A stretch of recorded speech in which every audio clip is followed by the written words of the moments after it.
somewhere between the 3rd and 2nd millennium BC, a settlement was reached. It was reached under pressure, at night, by an assembly that had not planned for the situation it found itself managing. The terms of that settlement created something new, something that carried the biological imprint of the gods who endorsed it, and the intelligence of a god who died for it. Within a few centuries of its making, one of the parties began a sustained campaign to undo what had been agreed.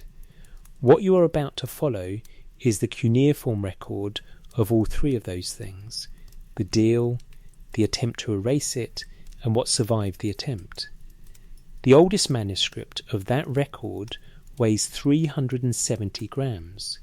The weight of what survives room 56 of the British Museum holds a great many things behind glass, but the one that has kept pulling me back across 3 separate visits now, each time telling myself I was done with it, sits in a case toward the eastern wall, under lighting arranged to throw its surface into shallow relief. Baked clay, the colour of pale sand, roughly the dimensions of a paperback novel someone has squeezed slightly out of shape.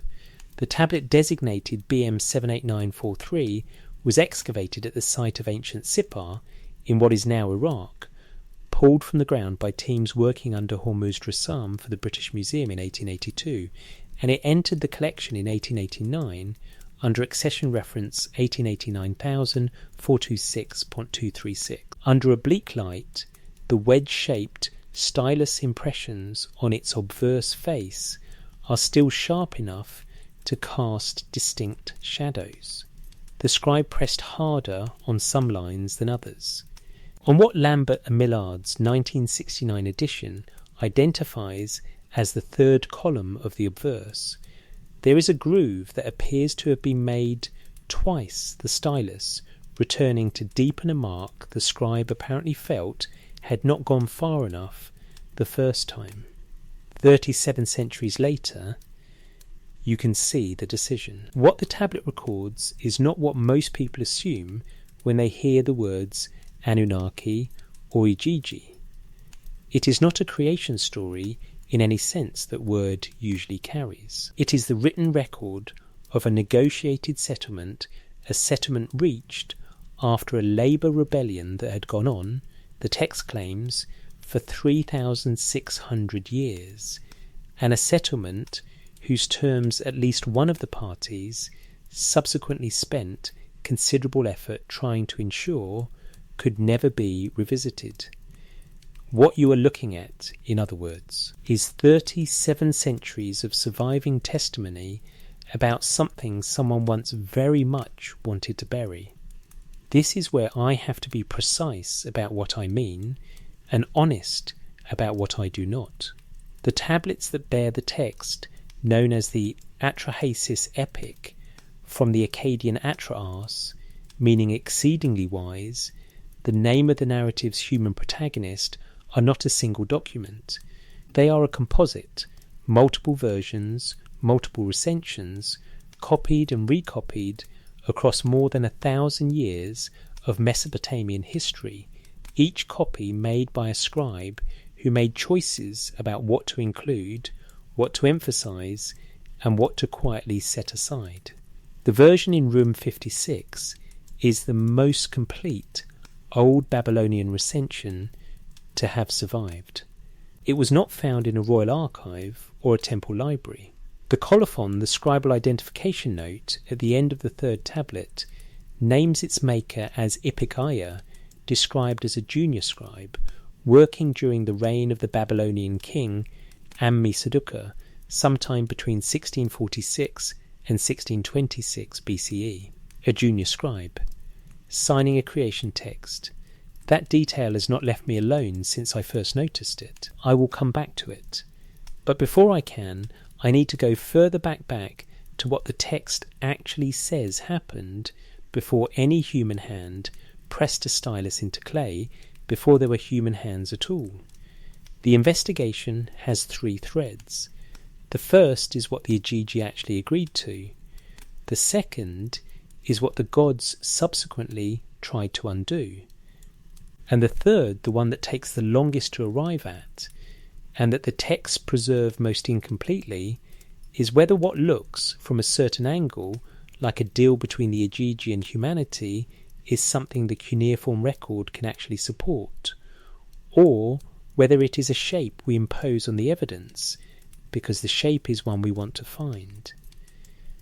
I have read the tablets, and the scholarly literature about them, and I genuinely do not know the answer to that last question. That uncertainty is where this investigation lives.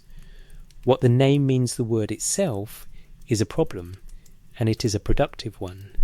Igigu, also written Igigi, Igigi, in its various cuneiform spellings, is first attested in texts from the Old Babylonian period, roughly the 18th to 16th centuries BCE.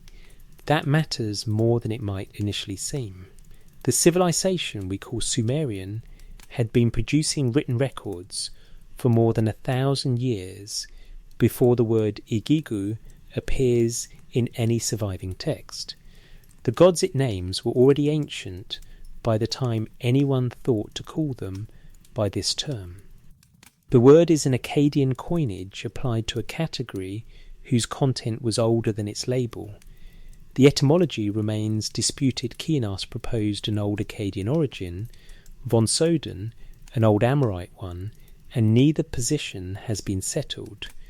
What can be said with more confidence, as Nicole Brish summarised in a 2019 database entry on ancient Mesopotamian gods, is that the word probably does not have a Sumerian etymology, and its introduction into the literary record represents a moment when the Akkadian-speaking world was reaching for a term to describe something the Sumerian conceptual vocabulary had not quite provided for.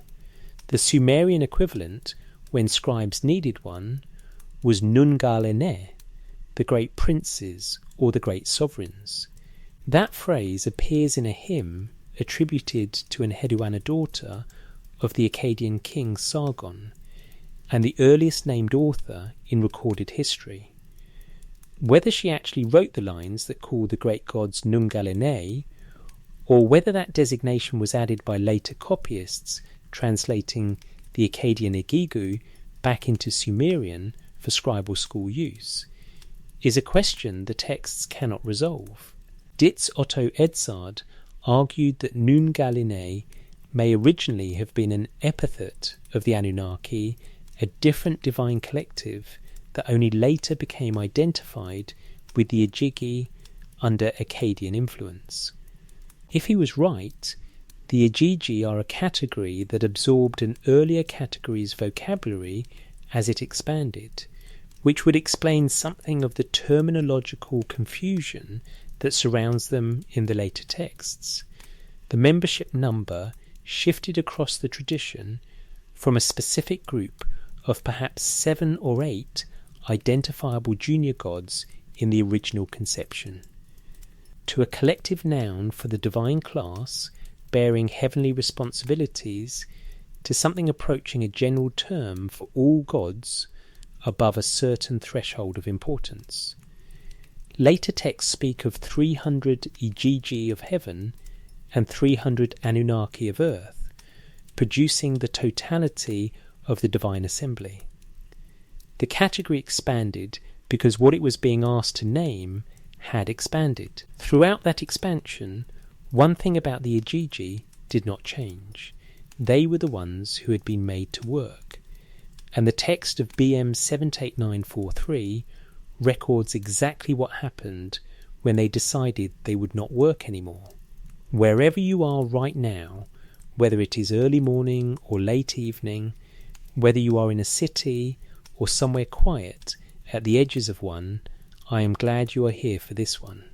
Because what the Akkadian texts actually say about the Igigi is substantially stranger and substantially more textually interesting than anything the popular version of this subject usually manages to convey. And the question of what was done to those texts afterward, what was changed, what was omitted, and what survived anyway in 37th century old baked clay, is a question the evidence has its own answer to if you are willing to follow it all the way down. The world before the strike begin with the Enuma Elish, not because it is the older text, it almost certainly is not, but because it provides the most architecturally legible account of how the divine world was organised before the problem that drives the Atrahasis narrative arrived. The Enuma Elish, whose name derives from its opening two words, meaning when on high, is a Babylonian composition of the late 2nd millennium BC, probably reaching something close to its canonical form in the 12th or 11th century BC, though composed from materials considerably older. Wilfrid Lambert's definitive 2013 edition represents the culmination of more than 5 decades of work on the primary tablets, the majority from the Library of Ashurbanipal at Nineveh. The epic spans 7 tablets. Its central narrative is the rise of Marduk, the patron god of Babylon, from junior divine status to supreme sovereignty. But its opening establishes the divine landscape that both texts presuppose, a world in which the gods exist before the earth does, in which the divine hierarchy is organised around assignments of cosmic territory, sky, earth, and the waters below, and in which the labour of maintaining that cosmic order falls unevenly. In the Atrahasis, this unevenness is the first thing the text describes. The division of the divine world into its constituent domains, Anu ascending to rule the sky, Enlil taking the earth, Enki assigned the underground freshwater ocean, known as the Apsu, is presented through the language of a lottery. The gods cast lots and receive their portions according to chance. The casting of lots is a legal and administrative formula in ancient Mesopotamia. It invokes the neutral arbitration of fate rather than the assertion of power. The gods were given their domains not through conquest or inherent superiority, but through a mechanism designed to prevent exactly the kind of hierarchical grievance that the Igigi rebellion later expresses.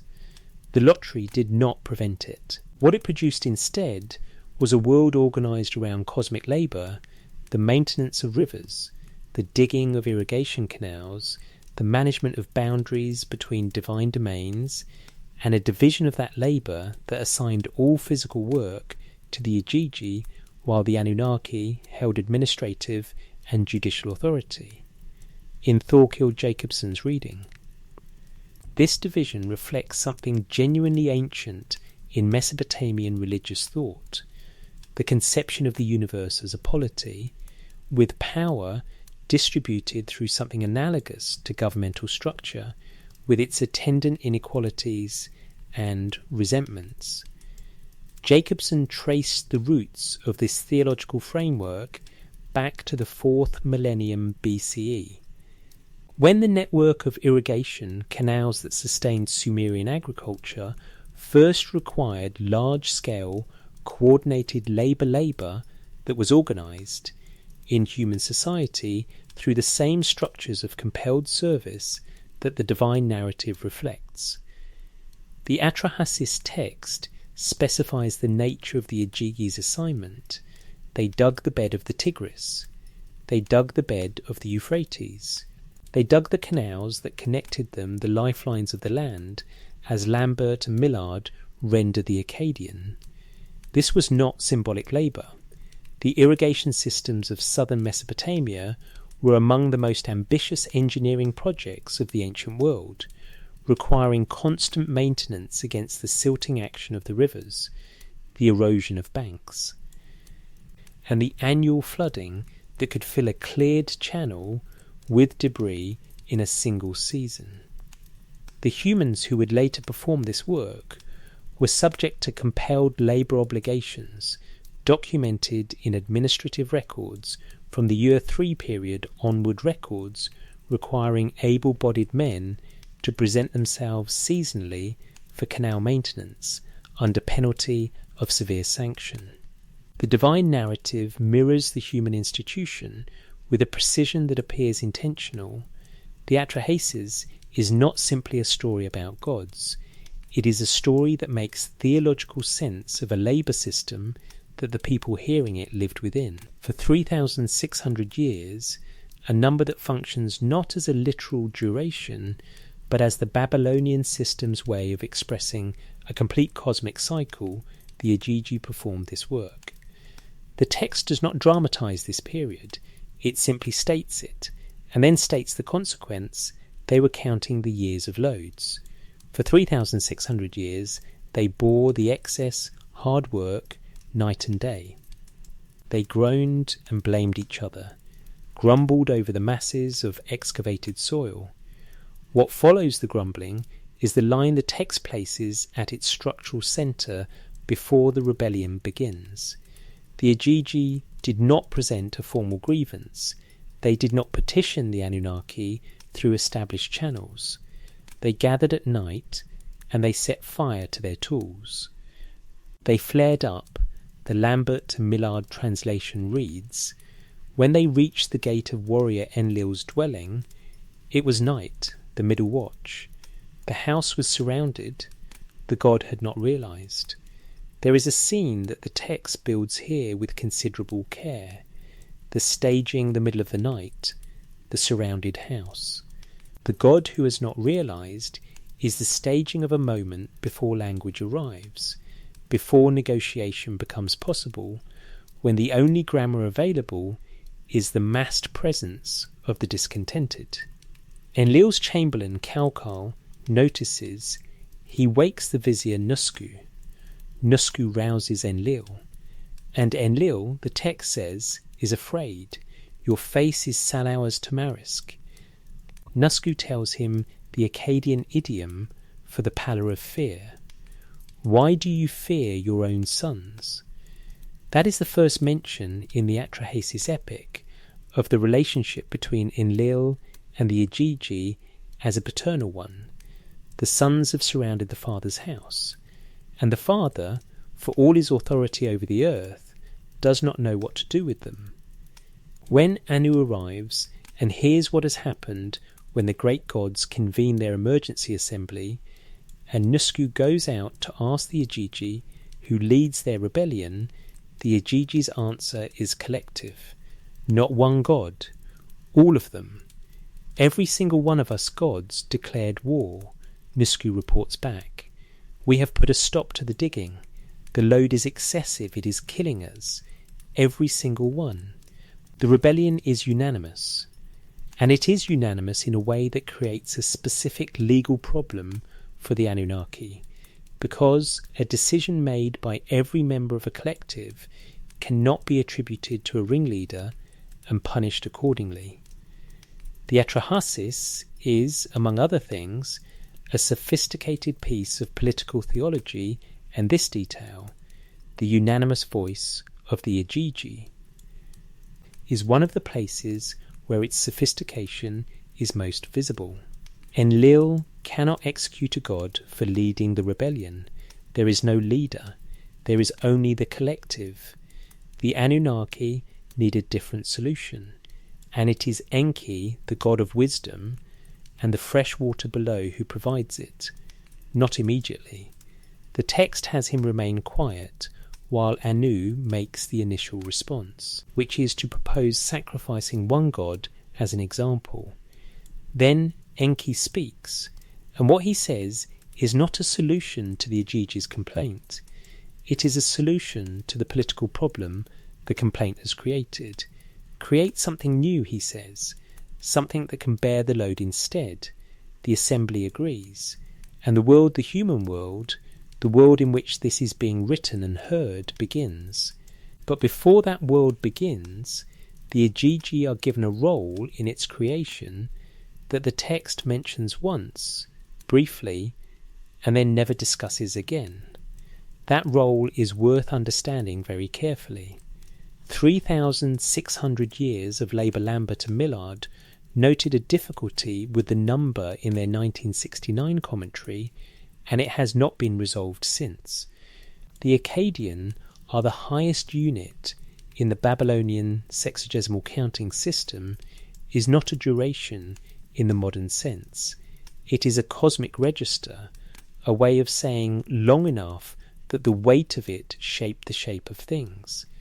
The number appears at structural intervals throughout the narrative, marking each episode of attempted divine suppression as separated from the previous one by the same enormous span. What the number does, regardless of its technical significance, is establish the scale of the Igigi's burden before any individual episode of the text begins. The rebellion does not arise from a recent grievance. It arises from an accumulation so vast that even the god's capacity for patience has been exhausted. This matters for how the text frames the response. Enlil, when Nusku brings him the Igigi's message, does not immediately reject it. The text says his tears flowed. That detail, Enlil's tears, has been noted by very few commentators, and those who have noted it have generally moved past it. I want to stay with it, because it is doing something specific. Enlil is the god who assigned the labour.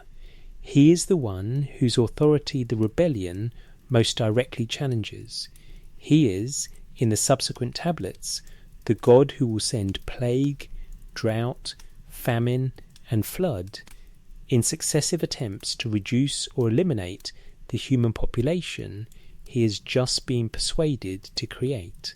He is, by almost any reading, the agent of suppression. And yet, at the moment when the Igigi's grievance is first laid before him, he weeps. Nusku's rebuke, "Why do you fear your own sons?" separates the pallor of fear from what comes after. The tears arrive after the formal assembly has convened, after Nusku has delivered the message, and Enlil has heard it. They arrive at the point where Enlil cannot claim ignorance of what the work has cost, and then he speaks guardedly, as Stephanie Daly's translation has it, and proposes that one god be destroyed as an example. The tears and the immediately following call for destruction are not easily reconciled. The text does not intend them to be. Enlil as a figure in the Atrahasis is neither a simple tyrant nor a compassionate administrator. He is both, in close succession. The administrator who weeps at the suffering he has been told about and then proposes an exemplary punishment is a figure recognisable across many bureaucratic traditions. The tears are real. The punishment is also real. The text holds both without apology. What the Igigi's labour looked like has a material referent in the archaeological record. The administrative tablets from the Year 3 period cuneiform documents recording the state's management of compelled labour, studied in detail by Pieter Steinkeller, record seasonal assignments of men to canal maintenance work at a level of administrative precision that is quite striking. The Draham texts include records of workers assigned to ditch digging by name, ration allocation, and days completed. These are human corv workers in the 3rd millennium BC, but the labour they perform is precisely the labour the Atrahasis assigns to the Igigi in the time before humanity, digging and maintaining the waterways of the land. Whether the Atrahasis models its divine labour system on the human institution, or whether the human institution was theologically justified by appeal to the divine precedent, is probably unanswerable from the texts alone. What seems likely, and what Jacobson's work argues at some length, is that the two systems reflected and reinforced each other, so that the human worker dragging soil from the banks of an irrigation channel in the 3rd millennium BC was performing, in the theology of his world, precisely the work that had once been performed by gods. The dignity of the labour, such as it was, derived from this precedent. The gods had done it first. The gods had found it too much. And the creation of humanity had solved the problem of divine suffering by transferring it. This is the theological framework the rebellion makes visible, and it is the framework within which the Igigi's subsequent role in human creation takes on its specific weight. They were not bystanders to what happened after the assembly's decision. The text gives them a role, and the role is not symbolic. When Nintu the womb goddess, also called Mami and Bela Ili, in the text's various forms, mixes the clay from which the first humans are formed, the Anunnaki are present, their ascent recorded in the assembly. And then the text adds, in a passage that Lambert and Millard render without editorial comment, the Igigi, the great gods, spat spittle upon the clay. One sentence, no ritual context provided. No explanation of why this act is performed or what it is understood to accomplish. The text registers it and moves on. It has been moving on for 37 centuries. The question it leaves behind is still open. The assembly at Night the Scene in Enlil's assembly room is the political centre of the Atrahasis epic, and it repays the attention that most popular treatments do not give it. When Nusku carries Enlil's summons to the gods gathered outside the gate, when he goes out into the middle watch of the night to ask the Igigi who has led them, he is performing a specific druidical function. In Mesopotamian legal practice, the assembly was the body that determined guilt and assigned remedy. The divine assembly described in the Atrahasis is a theological projection of this institution. It operates according to recognizable procedures, the convening of the great gods, the presentation of the grievance through an intermediary, the deliberation, and the decree. The place of this assembly in the theological geography of ancient Mesopotamia was Nippur, specifically the Eka, the great temple of Enlil, whose name means mountain house. The divine assembly hall within the Eka is referenced in Mesopotamian hymns as the holy hill where the fates were decreed. Nippur was not the largest city in Sumer, nor the most politically powerful in most periods. Its importance was theological. It was the city where the highest authority resided, where the gods' decisions were made and transmitted downward into human political reality. A king whose legitimacy had not been ratified at Nippur was, in some theological sense, not fully legitimate. The city functioned as a divine constitutional court. It is in this assembly that Enki speaking, the text notes, after having been initially silent, proposes the creation of humanity. The proposal is Enki's, not Enlil's. This asymmetry carries weight for everything that follows. The solution to the Igigi's rebellion is conceived by the god who will subsequently become humanity's protector through repeated crises. Enki creates the humans, and then, when Enlil tries to destroy them, intervenes to preserve them. The god who built the mechanism is the god who cannot allow the mechanism to be dismantled. His investment in humanity is not merely humanitarian, it is architectural. Anu, king of the sky, gives Enki's proposal his assent. The text records his reasoning in a sentence that is easy to read past and difficult to forget. What are we complaining of? Their work was indeed too hard, their trouble was too much. This is the head of the divine hierarchy acknowledging, formally, before the full assembly, that the Igigi's complaint was legitimate, the labour was too much. The acknowledgement does not undo the 3,600 years, it does not offer the Igigi compensation or an apology. It simply confirms, in the forum carrying the highest divine authority, that the suffering was real and a solution is necessary. And then the assembly proceeds to transfer that suffering to a new recipient. Humanity is created as the resolution of a labour dispute that the governing gods formally admitted was unjust. Hold that sentence for a moment. Not because it proves any particular theory about divine intent, it proves nothing outside the internal logic of the Atrahasis narrative, but because it describes something the text is quite clear about, and that most popular treatments tend to soften or skip past entirely. The creation of humanity is not, in this account, an act of divine generosity. It is a political manoeuvre. The Igigi was suffering under a load that was, by the assembly's own admission, excessive. The solution was to find someone else to carry it. But the assembly has not fully reckoned with who is doing the creating.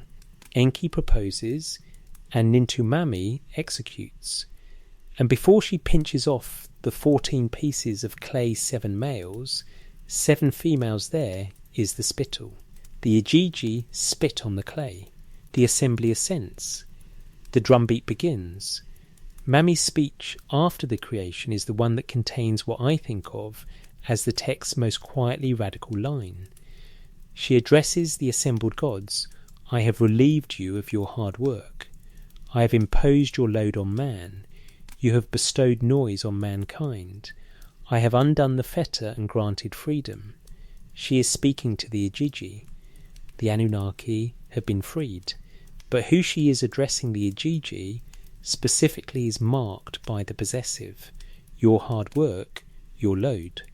The load that humanity now carries is the load that was the Igigi's, and the Igigi who spat on the clay are not passive observers of this transfer. The gods in the assembly celebrate. They kiss Mami's feet. They rename her Mistress of all Gods. And the text moves forward into the populated world, where humans reproduce and work and become noisy, and Enlil begins to grow troubled. But we are not quite finished with the spittle. The ceremony Nobody Explains Lambert and Millard's 1969 edition notes the spittle moment with characteristic scholarly restraint. The translation reads clearly, the Igigi, the great gods, spat spittle upon the clay. There is no footnote explaining the ritual. There is no parallel cited from another Mesopotamian text in which spitting on clay has an identified theological function. The note simply establishes that the text says what it says and moves to the next crux. This is not a failure of scholarship. It is an honest acknowledgement that the text does not explain itself, and that imposing an explanation without textual support would be a different kind of failure. What the scholarly literature offers, assembled from comparative sources, is a set of partial frameworks within which the act might be understood, none of them individually sufficient. All of them together suggesting the spittle is doing something the composers of the Atrahasis considered important enough to record and too self-evident to gloss. The most direct comparandum is from medical and magical texts in the cuneiform corpus, where spittle, specifically divine or royal spittle, functions as a vehicle of essence transfer. The Akkadian term ruktu, the expelled substance that carries the biological identity of the one who expels it, appears in incantation texts as a substance with specific properties of transmission. To spit on something in this framework is to impart something of oneself to it, not metaphorically. Literally, a portion of what makes you what you are passes into what you spit upon. If this framework applies to the Atrahasis passage, and that if carries genuine weight, then the Igigi's collective expectoration onto the clay is an act of biological contribution. It places something of every Igigi into every human being made from that clay. The humans who emerge are not made purely from the slain god's blood and the earth of the steppe. They carry, in some functional sense, a portion of the Igigi. The god Ila, whose sacrifice provides the blood and flesh mixed with the clay, is described in the Atrahasis text as having emu intelligence, understanding, the capacity for deliberate thought. This is the specific quality that makes his sacrifice theologically significant. It is not simply divine substance that enters the human being, but divine intelligence. The subsequent Mesopotamian concept of the Atemu, the ghost or spirit that persists after death, is explicitly linked in the Atrahasis to this sacrifice substance. Let a ghost come into existence from the god's flesh. Let her proclaim it as his living sign, and let the ghost exist so as not to forget the slain god. The ghost exists so as not to forget. The Atemu is a memory function, a portion of Wailar that persists in each human being as a reminder of the divine life expended in human creation. This is why, in subsequent Mesopotamian theology, the proper treatment of the dead, the funerary rites. The food offerings placed at the grave is not simply a matter of piety, it is a structural obligation. The Atemu of the dead requires maintenance, and the failure to provide it causes the ghost to wander and disturb the living. The theological explanation for this obligation is encoded in the creation narrative.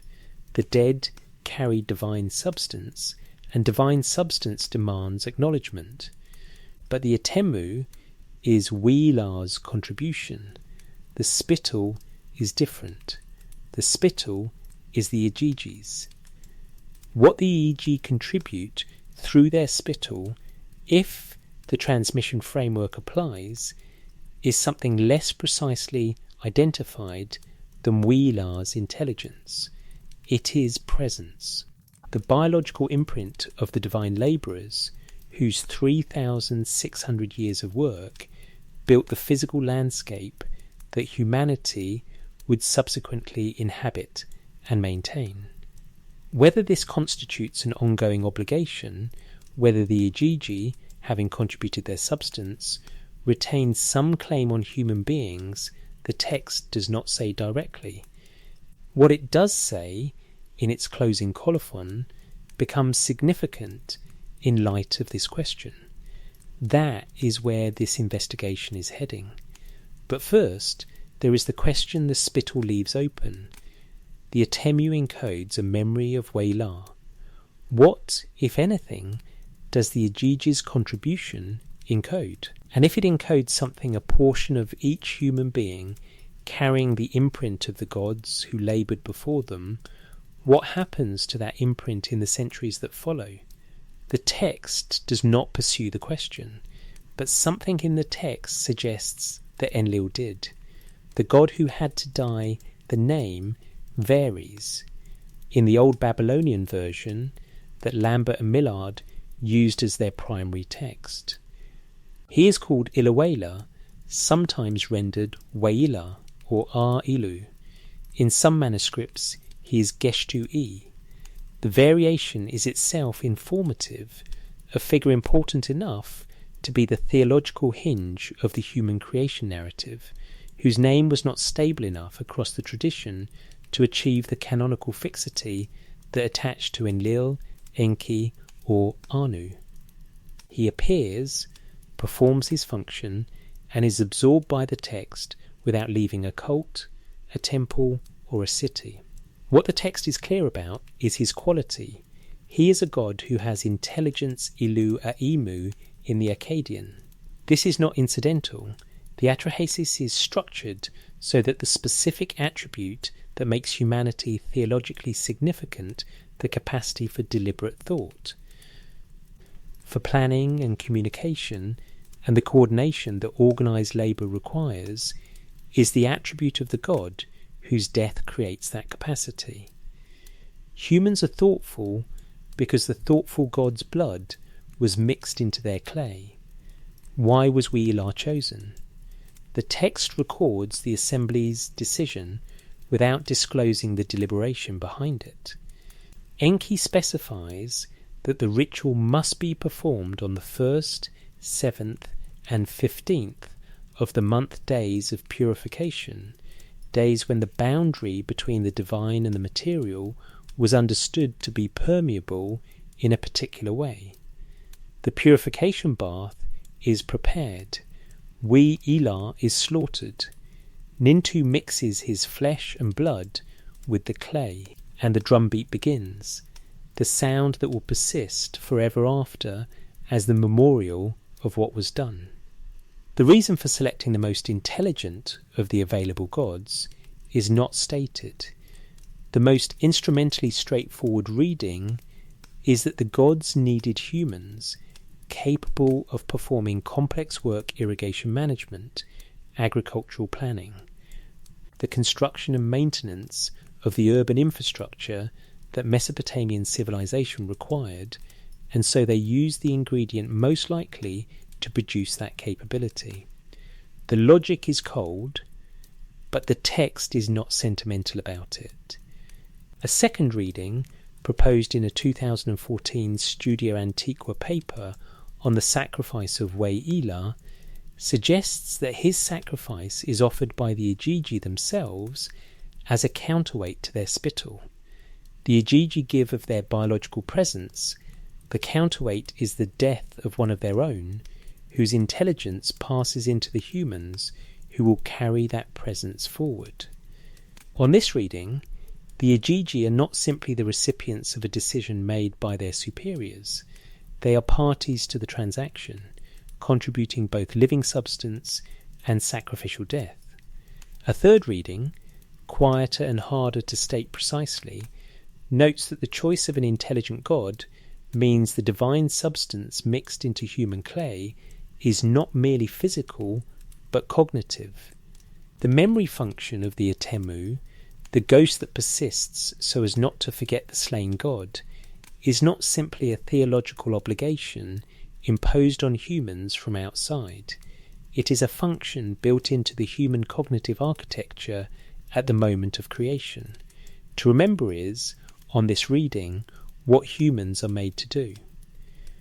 And what they are made to remember, however obscured this becomes across centuries of subsequent history, is the negotiation that brought them into existence. Who decided that an intelligent god should be the one? The assembly agreed. The text says that. The text does not say who proposed it, and it does not say whether Ila was asked. Wolfram von Soden noted that Ila's name, in its Auilu form, is simply the Akkadian word for man Aulam, the standard term for a human being in Old Babylonian administrative and literary texts. The god who dies to create humanity is named, in some readings of the cuneiform, man, whether this is a theological pun, a later editorial addition, or an original feature of the composition is not resolvable from the surviving evidence. It is the kind of detail that sits at the edge of what philology can do, where the text opens into a silence that has not been adequately filled. The drumbeat that the text says will persist forever after is not attested in any subsequent Mesopotamian ritual document. Whatever ceremony was being described, it left no institutional trace. The Atemu persisted, the drumbeat did not. And the god whose intelligence made humans capable of everything they have done since was absorbed into the clay and forgotten, which was precisely the outcome Enki said the ghost was created to prevent. The noise that disturbed Heaven Thorkild Jacobson spent considerable space on the Akkadian word rigmu, usually translated as noise or clamour, and his reading has shaped most subsequent scholarly engagement with the Atrahasis' treatment of human overpopulation. Jacobson argued that the word does not refer simply to acoustic disturbance, to the sound of too many people living too close together, but to a theological concept, the aggregate of prayers and offerings and the sound of daily life that constitutes humanity's relationship to the gods. The gods cannot sleep because they cannot escape the weight of human attention. The rigmu is not noise, it is presence. On this reading, Enlil's problem is not that humanity has become too loud, it is that humanity has become too insistent, too present in the divine consciousness, requiring too much management. The rigmu is the sound of need.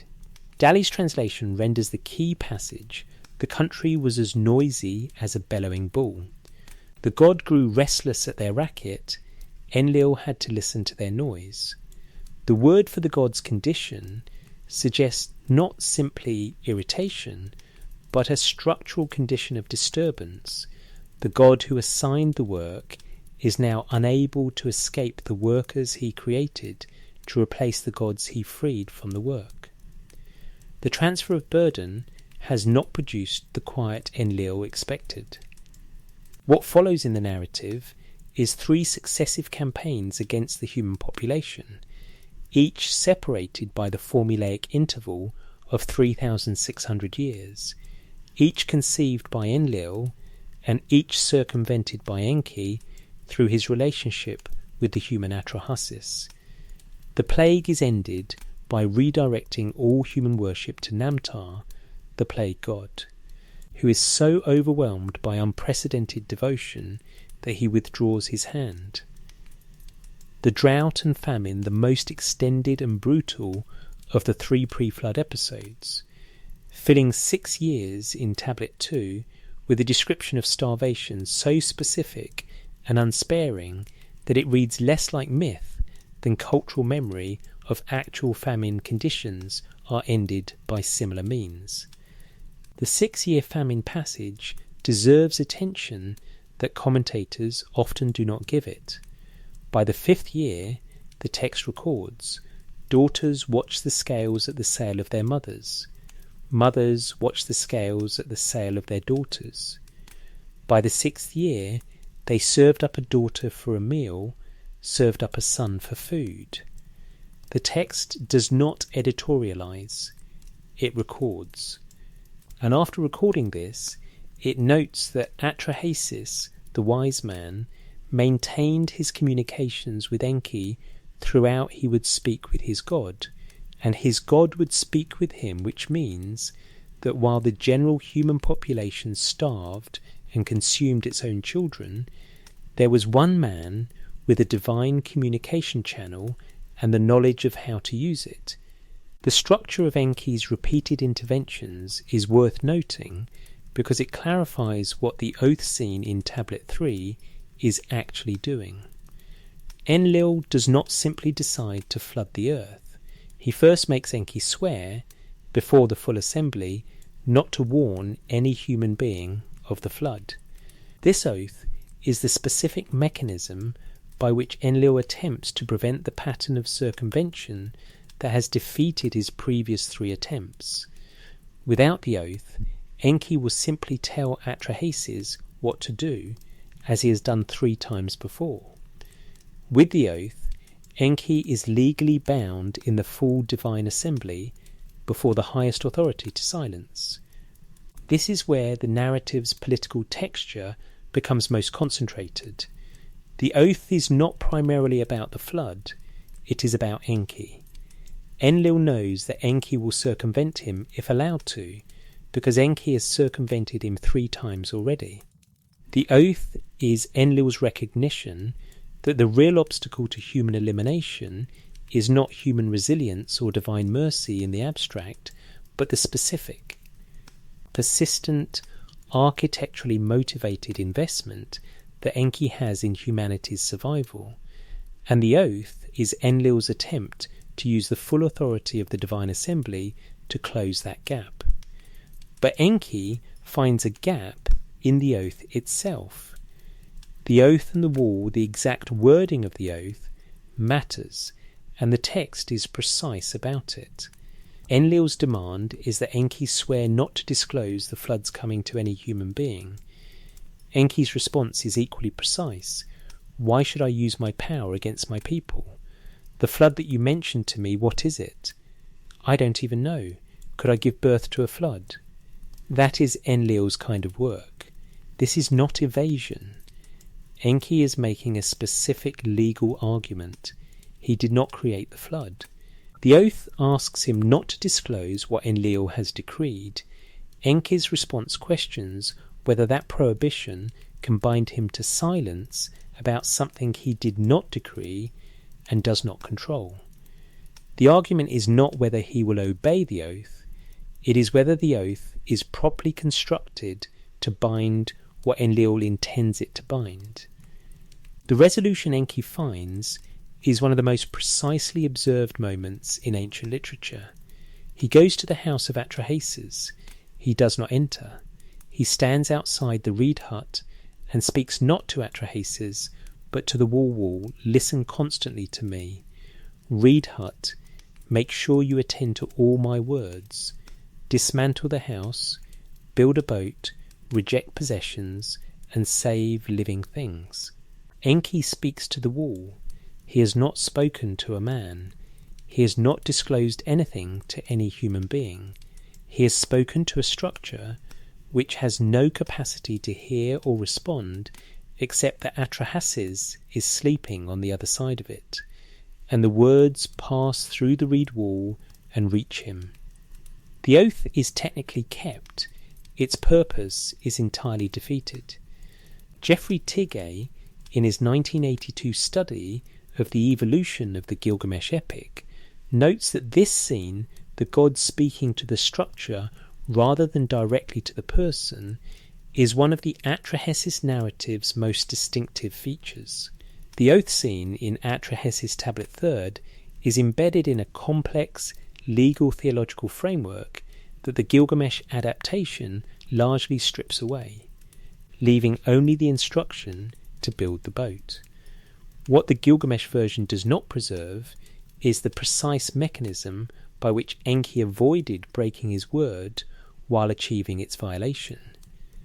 The mechanism reveals something the Atrahasis text consistently implies but never states directly, that the divine authority exercised by the Anunnaki is not absolute. It is bounded by the precise language in which it is expressed. A god bound by a badly worded oath is a god who can be technically compliant and substantively disobedient simultaneously. This has implications for the oath's broader context. If the divine assembly's authority operates through language, and if that language can be worked by a sufficiently careful interlocutor, then the original settlement regarding humanity is similarly bounded by the precision of its terms. The Igigi were freed from labour. Humanity was created to perform that labour. What the assembly did not decree, explicitly and bindingly, was what would happen if humanity grew too numerous, too present in the divine consciousness. Enlil's 3 campaigns against the population and the flood itself are all extra assembly actions decisions Enlil makes and then brings to the assembly for ratification rather than decisions the assembly initiates. He is working around the edges of a settlement whose central terms he cannot directly revoke. The settlement was made with the Igigi's participation.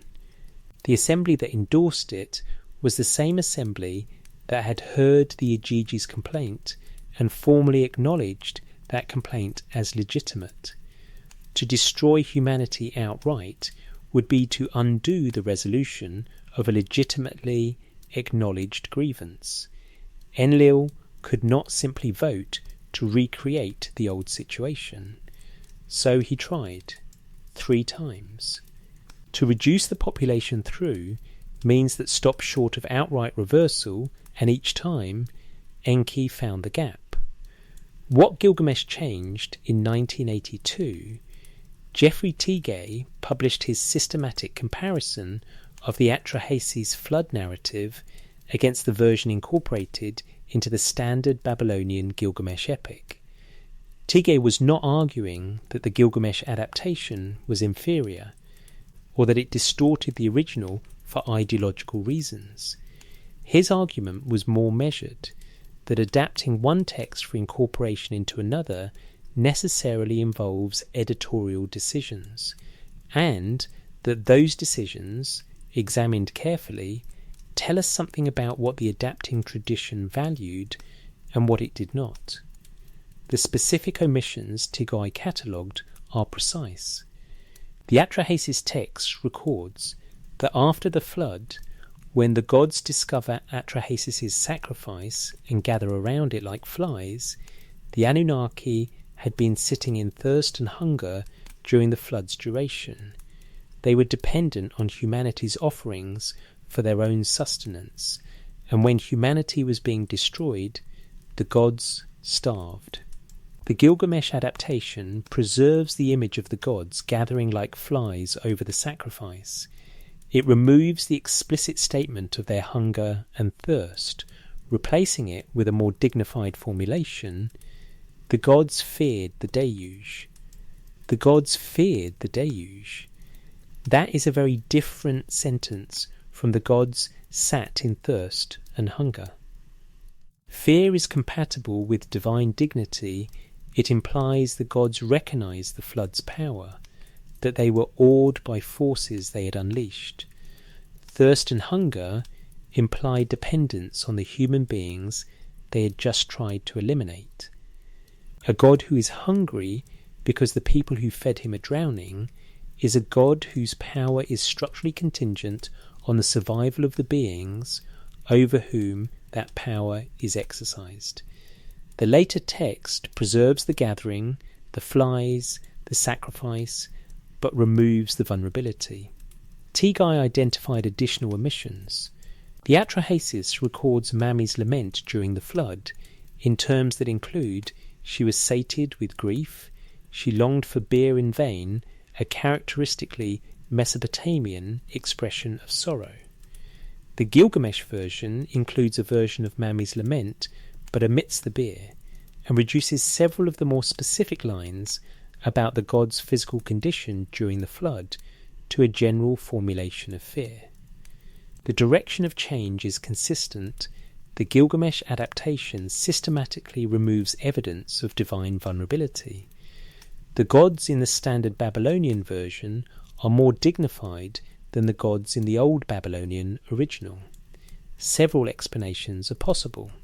The political and theological context of the first millennium BC, when the standard Babylonian Gilgamesh was compiled, differed considerably from the old Babylonian context in which the Atrahasis was composed. The first millennium theological climate tended toward a more elevated conception of the divine.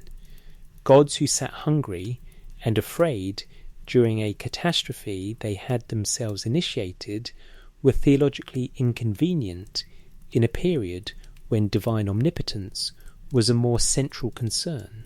But there is a second explanation, specifically literary, that the evidence supports. The Gilgamesh epic is, at its centre, a story about what humans cannot know and cannot control about the limits of human understanding in the face of divine power. A version of the flood story in which the gods were hungry and afraid is a version in which gods and humans are, in some important sense, equally subject to forces beyond their control.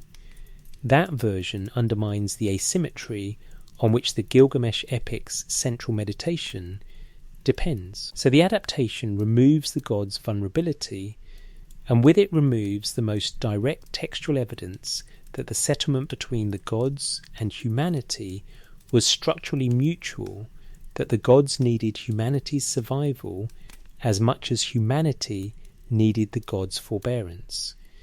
My reading of that difference is not that the Enuma Elish and the Gilgamesh tradition are wrong about creation. It is that they are precise about which parts of the creation they intend to preserve. What they remove is not incidental.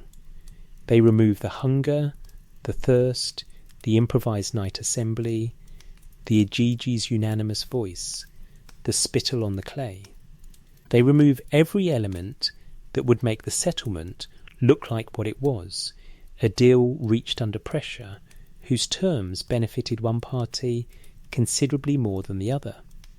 A policy document does not record the negotiation that preceded the policy.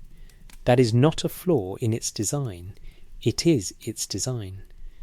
The tablet that contains the Gilgamesh flood story, Tablet C, of the standard Babylonian Gilgamesh, from Ashurbanipal's library at Nineveh, was found in ruins excavated approximately 50 miles from the site where Rassam would later find BM 78943 at Sippar. The two tablets sat underground simultaneously for roughly 2 millennia, one preserving the older, more vulnerable, more structurally complicated version of events, the other preserving the smoothed and elevated adaptation. Neither knew about the other. Each waited for a different archaeologist in a different generation, and they arrived in the same museum 30 years apart and sat in different collections, a short walk from each other. What the Atrahasis preserves that Gilgamesh does not is not simply an older version of a story. It is a structural record of the settlement's terms, including the terms that a subsequent literary tradition found inconvenient enough to set aside. The Enuma Elish's different settlement, the Enuma Elish, is not the Atrahasis. This distinction matters more than it might seem, because the two texts are often discussed as if they were different chapters of the same Mesopotamian cosmological project. They are not. They were composed centuries apart, in response to different political and theological contexts, and they tell different stories about why humanity exists and what its existence means for the gods. In the Atrahasis, humanity is created to resolve a crisis. The Igigi rebel, the assembly convenes under pressure, and Enki proposes a solution that transfers the burden of cosmic labour from the divine to the human. The creation of humanity is remedial. It fixes something that was broken. The terms were not planned in advance. They were improvised under pressure at night at the gate of a frightened god's house. In the Enuma Elish, Tablet 6, the creation is described in a single sentence of compressed theological confidence. Ea created mankind, on whom he imposed the service of the gods, and set the gods free. There is no crisis here, no rebellion, no assembly convened in the middle watch of the night. No tears from Enlil, no Igigi setting fire to their tools. The creation of humanity is a deliberate act, planned and executed by God, acting with full foreknowledge of its purpose. Compared to the improvised crisis management of the Atrahasis, it reads like a policy document. My reading of that difference is this: the Enuma Elish's confident tone is itself evidence of editorial intention, and what was edited out is specifically the material that showed the original settlement as contingent, contested, and mutually dependent, rather than planned and benevolent. The spittle ceremony does not appear. The Igigi's unanimous voice does not appear. The god's hunger during the flood does not appear. What appears instead is a creation that looks inevitable, authorized, and complete, a creation in which the asymmetry between gods and humans is built into the structure of the cosmos rather than negotiated into existence by an exhausted assembly at midnight. That is not a coincidence.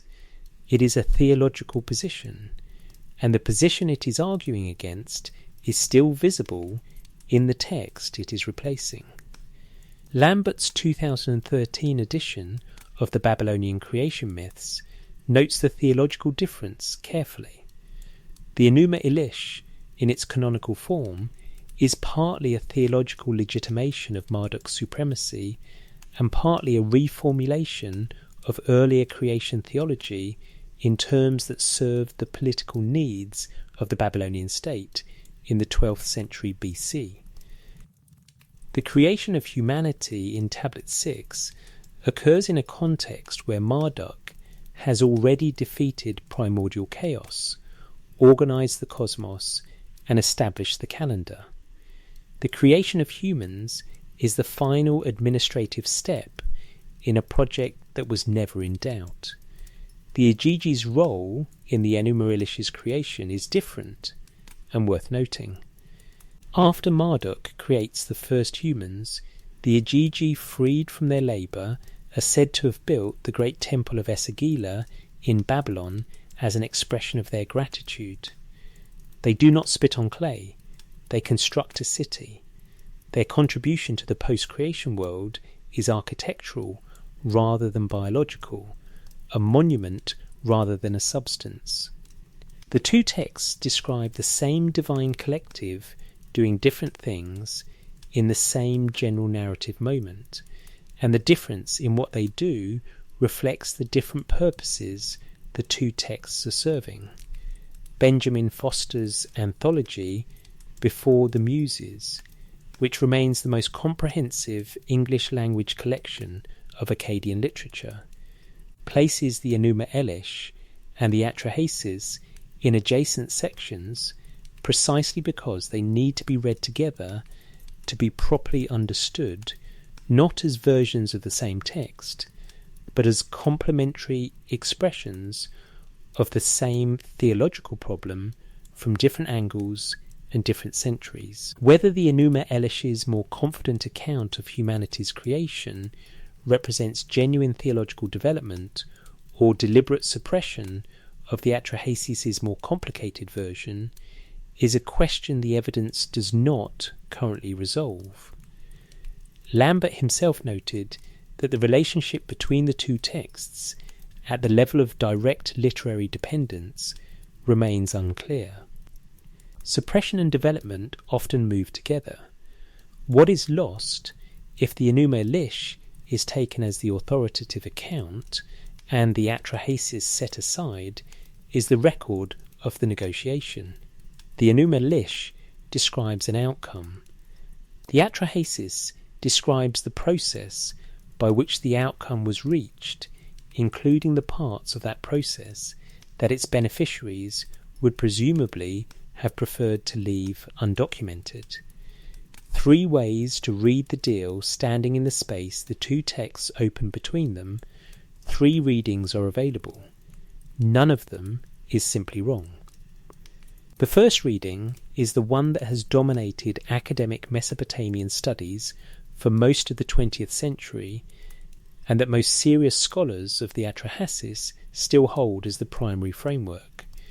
The Atrahasis is a literary composition that uses theological narrative to make sense of the human condition, why people work, why they die, why the world contains both suffering and survival. The deal the Igigi make is not a deal in any contractual sense.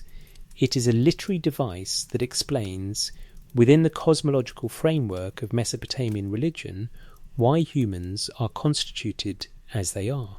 The Igigi's spittle is a ritual detail encoding the idea that human beings have a divine nature not as a fact about human biology, but as a theological assertion about human dignity. Even the labouring class of heaven contributed to your making. This reading is internally consistent, textually grounded, and supported by the best comparative scholarship. It is the reading I trust most completely. It is also the one that costs the most to fully accept, because accepting it means accepting that the weight the text carries is literary rather than documentary, that the deal is a story about a deal rather than the record of one. The second reading holds that the Atrahasis encodes a genuine cosmological philosophy about the relationship between divine and human labour, and encoded wisdom that the text preserves through narrative. In the way that myths often preserve philosophical insights that direct statement would render too abstract to transmit reliably. On this reading, the Igigi's contribution to human creation is not incidental, but structural. It encodes the insight that the humans who perform the work of maintaining the world are connected through the substance of their creation to the divine forces that performed the work before them. The deal is a compressed account of a genuine philosophical understanding that the relationship between gods and humans is not simply hierarchical, but relational, involving mutual dependence in both directions. This is the reading I return to most often, which is exactly the reason I am most cautious about it. The third reading is the most speculative and requires the most careful confidence calibration. It proposes that the Atrahasis preserves, in the compressed form characteristic of very old narrative, a memory of an actual cultural negotiation, the moment, probably in the 4th or 3rd millennium BC, when the management of the irrigation systems shifted from one social class to another, and when the theological legitimation of that shift was encoded in the story of the Igigi's rebellion. On this reading, the Igigi are not gods. They are the priestly or administrative class whose obligations once maintained the hydraulic infrastructure of early Mesopotamian civilization, and who successfully transferred those obligations to a subject population. The creation of humanity is the theological encoding of the creation of a subject labour class. This reading does not require the Anunnaki to be extraterrestrial, or the Igigi to be genetic engineers, or anything that cannot be supported by material evidence and comparative sociology. It requires only that myths do what myths reliably do, preserve, in narrative form, the memory of social arrangements whose direct historical record has not survived. This one does not need gods to be true. That is either its greatest strength, or the reason it requires the most careful handling. The three readings are not reconcilable into a single account. They illuminate different aspects of the same textual evidence, and each of them leaves something out that the others preserve. What the best scholarly engagement with the Atrahasis does what Lambert and Millard did in 1969, what Daly did in her translation, what Foster did in collecting the evidence, is hold all three simultaneously without collapsing them, and read the text in the full complexity that the evidence supports. There is one detail from the closing lines of Atrahasis Tablet 3 that all three readings tend to overlook, and that I have been waiting to return to since the opening section. The colophon Ipikaya's scribal signature, his identification as a junior scribe in the reign of Ammi-Saduqa, concludes with a phrase that Daly renders, "Let the Igigi listen to this song in order to praise you." The instruction, placed at the very end of the text, is addressed to the Igigi, not to humans, not to Enlil, not to the assembly, to the Igigi, who are told to hear the song and use it to praise Enki. A junior scribe, signing a creation text, closes it with an address to the gods who made the original deal. Whether Ipikaya understood what he was copying, or was copying by rote from an older exemplar, or was making his own editorial decision about how the text should end the clay, cannot tell us. But the instruction is there, addressed to the Igigi, asking them to remember. What was erased, and what survived the word erased, requires precision here, because the evidence does not support conspiracy and does not need to. What happened to the Atrahasis narrative as it moved through the cuneiform tradition is not erasure in the sense of deliberate suppression by a unified power protecting a secret.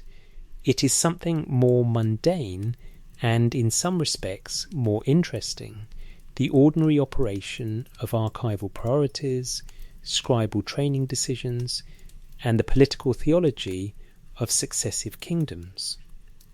each of which preserved what served its purposes and allowed what did not to slowly cease being copied until it survived only in fragments that escaped the collapse of the buildings that housed them.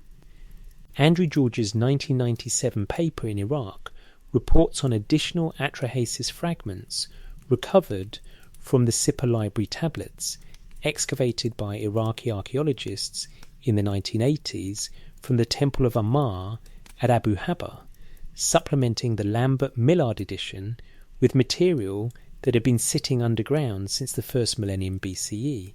These fragments were not suppressed. They were housed in a building that collapsed, in a city that was eventually abandoned, in a country that experienced several millennia of subsequent history before anyone came looking for them. The archive did not survive because someone protected it. It survived because the rubble that buried it preserved it. The contrast with the Gilgamesh transmission is instructive. The standard Babylonian Gilgamesh was copied and recopied through the scribal schools of the Neo-Assyrian and Neo-Babylonian periods because it served the educational and theological purposes of those periods. The Atrahasis, in its full Old Babylonian form, was less consistently reproduced, what the Lambert-Millard edition demonstrates with its apparatus of fragments from multiple sites. Multiple periods, multiple dialects, is that the Atrahasis tradition survived not in a single institutional setting, but across multiple independent copying contexts, including scribal schools in which junior scribes like Ipik Aya practiced their craft on challenging 3-tablet literary compositions.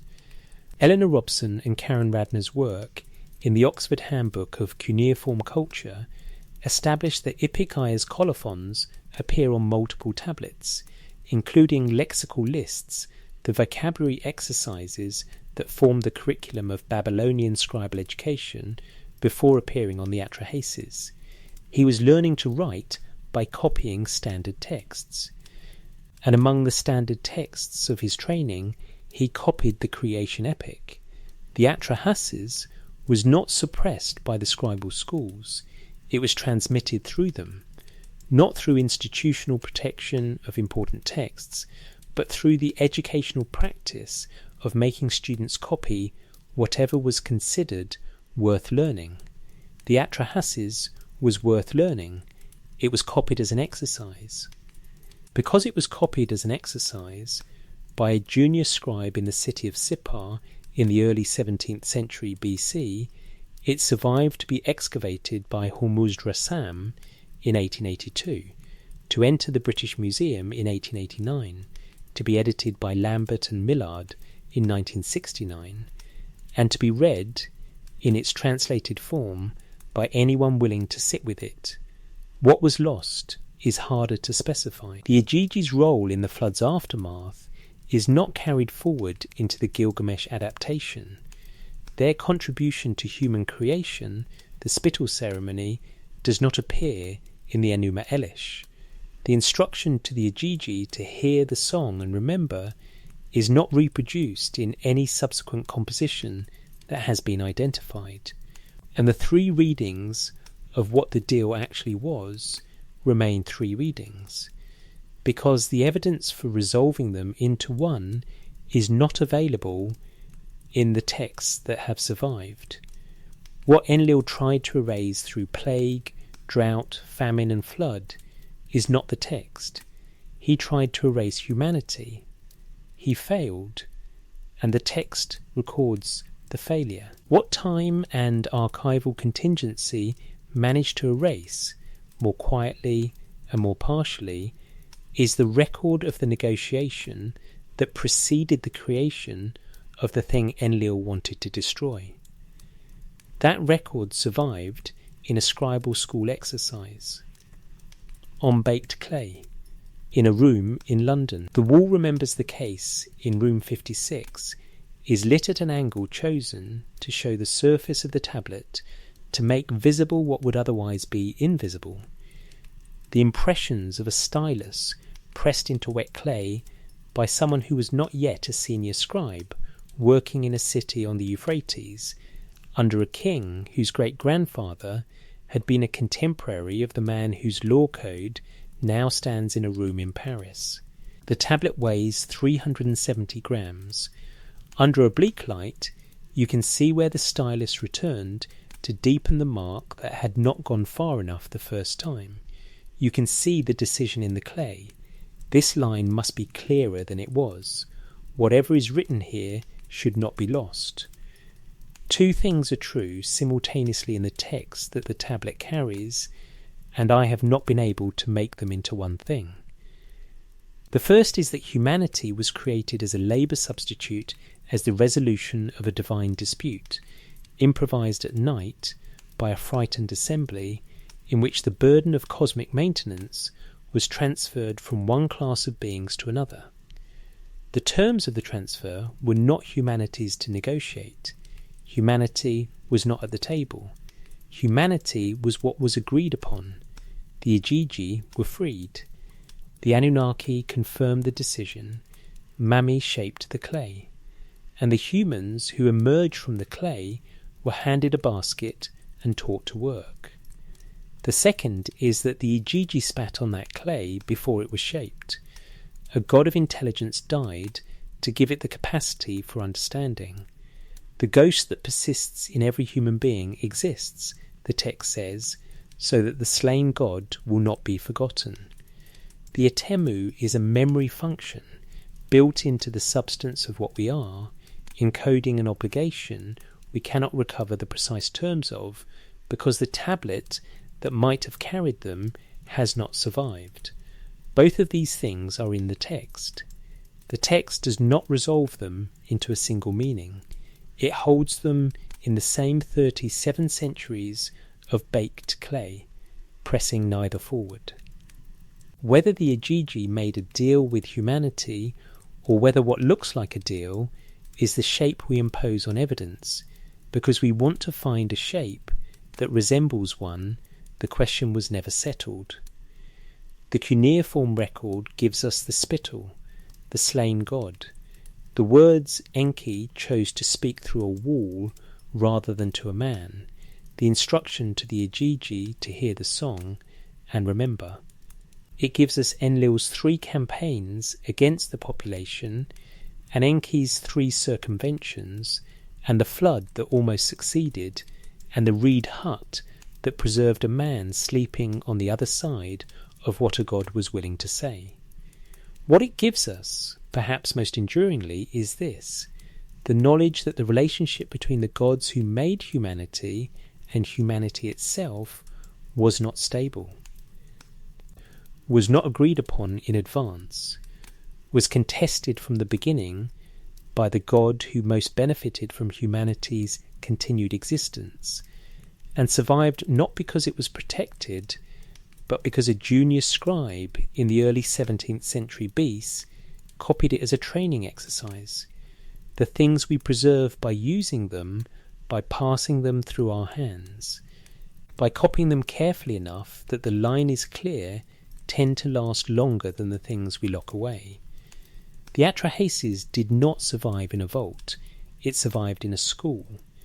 And if the Igigi heard the song, as the colophon asked them to, what they heard was this: that the deal was made, that it was contested, that someone tried to undo it, and that something clay, mostly an accident. And a junior scribe, who pressed his stylus just a little deeper, refused to let it disappear entirely.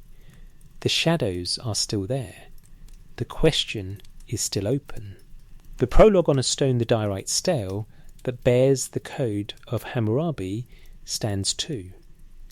25 metres tall in the Louvre, in a room it has occupied since 1901, when a French archaeological team led by Jacques de Morgan excavated it from the ancient Elamite city of Susa in what is now southwestern Iran. The stele was not made at Susa, it was made in Babylon, in the reign of Hammurabi himself, who ruled from approximately 1792 to 1750 BC contemporaneous, within a few decades. with the old Babylonian atrahasis that Ipek Aya would later copy. The Elamites carried it to Susa as war booty sometime after 1155 BC, and it was sitting there when De Morgan's team found it. Its upper register depicting Hammurabi receiving the symbols of justice from the sun god Amar. The text below that image is the prologue to the law code, a lengthy assertion of Hammurabi's divine mandate, and it contains a phrase that has not received the attention it deserves in discussions of the Igigi. The prologue states that the god Anu exalted Marduk among the Igigi. The sentence is describing Marduk's elevation to the head of the Babylonian pantheon. Its phrasing places Marduk not above the Igigi as the supreme deity standing apart from them, but among them as the most elevated member of their collective. Marduk was Igigi. The greatest god of the old Babylonian world was a member of the category that the Atrahasis had described as the junior labouring gods, freed from their work by humanity's creation. Bush's 2019 database entry on the Igigi notes this passage and flags its significance with characteristic scholarly caution. The prologue's use of the phrase is difficult to assess. What it seems to indicate, at minimum, is that by the reign of Hammurabi, the term Igigu no longer referred exclusively to the junior gods who had dug the canals and rebelled against Enlil. It had expanded into a broader category encompassing the gods of heaven in general, with Marduk at its apex. The gods of the sky, including the most powerful god in the pantheon, were Igigi. This is a remarkable terminological migration, and I want to sit with what it means for a moment before moving to its implications. The gods who were freed from labour by humanity's creation become, in the political theology of Hammurabi's Babylon, the category into which the supreme political and theological authority is elevated.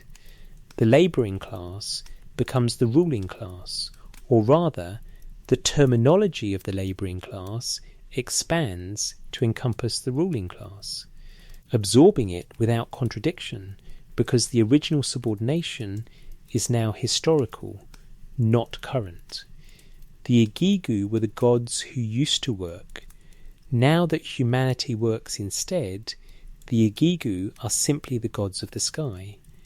Their identity has been laundered through the creation event. What they were before the settlement is no longer what the word names. What that migration does to the relationship between the Igigi and humanity is a question the texts do not address directly. But the phrase is there, carved in diorite, visible in the Louvre to anyone who looks past the law code to the theological framework that legitimates it. The god whose elevation confers Hammurabi's authority belongs to the same collective as the gods whose labour was replaced by humanity's creation. The king who rules the humans, who perform that labour, derives his authority from a god who was once part of the class that performed it. That is not a simple arrangement. The Hammurabi prologue does not appear to notice that it is not simple, which is itself a kind of answer to the question of what happened to the Atrahasis' more complicated account of origins. It did not need to be actively suppressed. It simply became less visible as the terminology that had once named the labour class was gradually extended to cover the entire divine hierarchy, until the original distinction between Anunnaki and Igigi, the assigners, and the assigned dissolved into a general vocabulary for divine greatness. By the time Hammurabi's scribes wrote the prologue, the Igigi's history as the gods who had burned their tools at midnight and surrounded a frightened god's house was not a secret being kept. It was simply no longer the first thing the word brought to mind. The tablet that was not found there is a document that the investigation of the Atrahasis consistently approaches and cannot produce the text that would explain, in the Igigi's own voice, what they understood the settlement to mean and what they expected from it going forward. This absence is not mysterious in any supernatural sense. Mesopotamian literature is not principally interested in the perspective of the labouring divine. The texts that have survived the accidents of archaeology and archival preservation are predominantly administrative, royal, ritual. And educational and the educational texts, which include compositions like the Atrahasis, were preserved because they served the curriculum of scribal schools whose graduates would go on to serve temples and palaces. The perspective that the scribal schools had no institutional interest in preserving is the perspective of the gods who were freed from service by an arrangement that also, structurally, required the continued servitude of the humans those scribes administered. What we have, instead of the Igigi's own account, is the trace of their perspective in the texts that were preserved in the unanimous voice of the rebellion, in the spittle on the clay, in the colophon's instruction to hear the song and the question of what those traces are evidence of is one that philology can frame more precisely than it can answer. Stefan Moll, in his work on Babylonian ritual and the concept of fate, particularly his contributions to the Cambridge Ancient History volume on Assyria and Babylonia, argued that the Mesopotamian conception of divine will was never fully separable from the question of consent, that the divine assembly's decrees carried weight precisely because they were understood to represent the agreement of the gods present, and that a decree made without genuine assembly consensus was theologically vulnerable in ways that a properly convened decree was not. This framework, if applied to the Atrahasis settlement, produces an interesting asymmetry. The assembly that created humanity was convened under duress, at night, in response to a rebellion the assembly had not anticipated and could not easily punish. Its decision to create humanity was made with the Igigi present, with the Igigi participating through the spittle ceremony, and with the Igigi's grievance formally acknowledged as legitimate by Anu himself. That is a reasonably well-constructed decree by Mesopotamian theological standards. It is not easily revocable. What Enlil's subsequent campaigns against the human population represent on this reading is not legitimate divine authority exercised against an excess of human noise. They are extra assembly actions taken by a god who cannot undo a properly made collective decree, and who therefore attempts to achieve the practical effect of revocation through incremental attrition plague, then drought and famine, then flood each time, hoping the damage will be sufficient without requiring a formal reassembly that might produce the same result as the original. The three failures are three failures to get around a settlement that was made with enough structural integrity to resist direct challenge. And the flood's near success, the near elimination of humanity through, means that technically left the decree intact, since the decree had not specified a minimum human population, is the most sophisticated of the three attempts. It does not reverse the creation, it simply reduces the created population to one man and one boat. The decree survives. Humanity barely survives with it. That one man is Atrahasis. And the text's choice of name for him, exceedingly wise, in the Akkadian, is not incidental. The human who survives the flood is not the strongest, the most numerous, or the most favoured by any particular divine patron in a generic sense. He is the one who maintained the communication channel with Enki, who knew how to perform the redirected worship that ended the plague and the famine, and who was sleeping in the right place at the right moment to hear words spoken to a wall. Wisdom in the Atrahasis is not an abstraction. It is a practical capacity, the ability to navigate the political landscape of divine decision-making, to understand which God holds which lever, and to position oneself in the gap between the oath and its intent. Atrahasis is wise in the way that Enki is clever, not because he transcends the system, but because he understands it precisely enough to survive within it.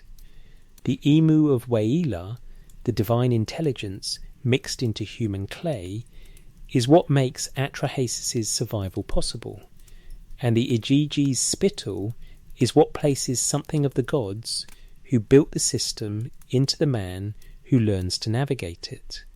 Whether that is a theological coincidence or a structural feature of the composition is a question I cannot resolve. But the alignment between what was placed in the clay and what the clay's most notable product does with it is precise enough to warrant the attention. The libraries that chose the survival of any ancient text is a story of selection, and the libraries that housed Mesopotamian cuneiform collections made choices not always consciously, not always by design, but choices nonetheless about what was worth the clay and the labour of copying. The library of Ashurbanipal at Nineveh, assembled in the 7th century BC by the last great king of the Neo-Assyrian Empire, is the largest and most systematically organised ancient library to have been excavated. Ashurbanipal's own inscriptions describe his collecting programme in terms that reveal something of the selection criteria. He sought out tablets from Babylon and other ancient cities, had them copied, and organised them into thematic collections. The library contained astronomical observations, omens, medical texts, rituals, hymns, and the great literary compositions, including the standard Babylonian Gilgamesh and portions of the Enuma Elish. Its holdings were, as far as we can reconstruct them from the roughly 30,000 tablets and fragments recovered by Layard, Rissam and subsequent excavators and intentional canon, texts that the Neo-Assyrian court considered authoritative, useful and worth preserving in systematic form. The Atrahasis does not appear in the Nineveh collection in its Old Babylonian form. What appears instead are portions of a later, abbreviated recension, a condensed version of the text that preserves the broad narrative without the full complexity of the original. Whether Ashurbanipal's librarians had access to the Old Babylonian version and chose not to include it, or whether the Old Babylonian version was simply not available to them, is a question the current evidence cannot answer. What is clear is that the version of the Atrahasis that the Neo-Assyrian Royal Library considered canonical was not the same version that Ipik Aya had copied in Sippar 4 centuries earlier.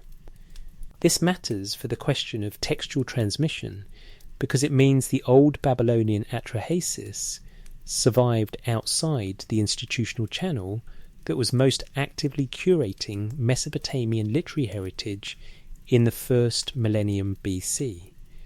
The Nineveh Library's abbreviated recension was available to the scribal tradition that the library served. The fuller, more politically complicated version, in which the Igigi's grievance is most explicitly developed, in which the assembly's acknowledgement of that grievance is most clearly stated, and in which the god's vulnerability during the flood is most directly expressed, that version survived in fragments from scribal school contexts, in tablets from temple archives at Sippar and elsewhere. In locations that were not part of Ashurbanipal's collecting program, its survival was, in this sense, accidental rather than institutional. The institution chose the abbreviated version. The fuller version survived in the margins. Irving Finkel, the British Museum's curator of cuneiform collections, has written about the nature of Mesopotamian textual transmission in terms that reframe what survival means for ancient clay tablets. A tablet does not decay in the way that papyrus or parchment does. If it is not actively destroyed by fire, by flooding, by deliberate breakage, it simply waits. The tablets at Sippar that yielded BM 78943 had been waiting in the ground for roughly 2.5 millennia by the time Rassam's team reached them. The tablets at Nineveh had been waiting for roughly the same period under the ruins of a library that was itself burned paradoxically preserved by the fire that destroyed the building around them. Since the heat baked the clay more thoroughly than it had been originally fired, hardening the inscriptions against subsequent degradation, the fire that burned Ashurbanipal's library preserved it. The abandonment that buried the Sippar archive preserved it. The destruction of Mesopotamian urban centres repeated across 3 millennia by Assyrian campaigns, Persian conquests, and Alexander's consolidation preserved the tablets that had been buried before each wave of destruction arrived.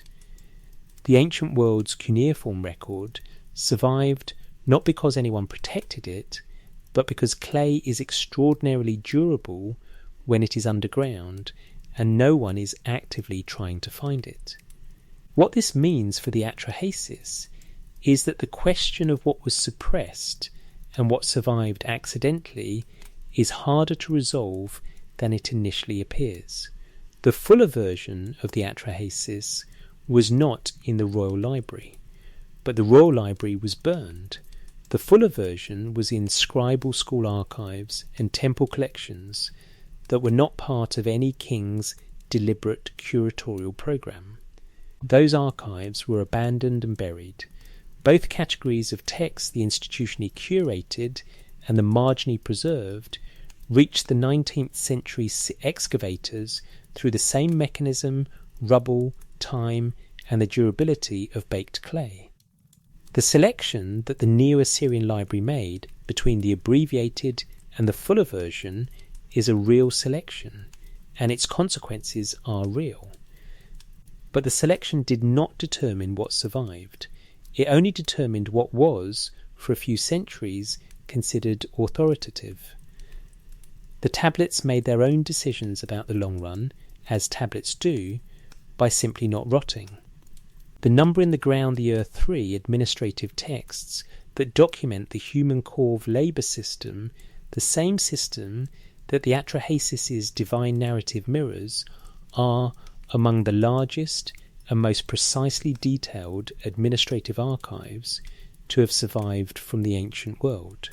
The collections excavated at ancient Pusri Dag, at Girsu, at Umma, and at other UA3 administrative centres collectively number in the tens of thousands of tablets, many of them recording individual labour assignments with a precision that is, from a modern bureaucratic perspective, quite remarkable.